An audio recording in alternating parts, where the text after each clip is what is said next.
क्या हिंदुओं में दूसरी शादी करना गुनाह है?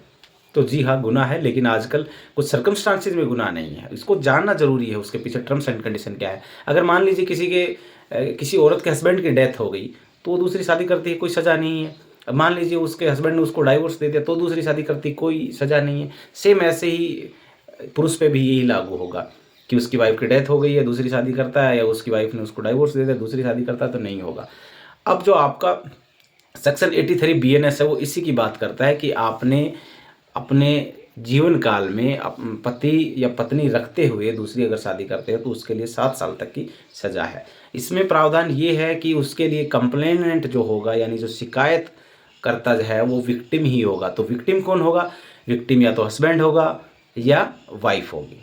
यानी आप मान लीजिए आपके हस्बैंड ने दूसरी शादी कर ली है, तो उसकी शिकायत उसकी जो पहली पत्नी है, जो लीगल वाइफ है, लीगल वाइफ का मतलब है कानूनी रूप से वो उसकी वाइफ है, यानी डाइवोर्स नहीं हुआ है और कोई टर्म्स एंड कंडीशन नहीं है, तो लीगल जो वाइफ है उसकी, उसी को दिक्कत है कि उसके हस्बैंड ने दूसरी शादी कर ली। तो यहाँ पे शिकायत भी वो वाइफ ही कर सकती है, कोई दूसरा नहीं कर सकता।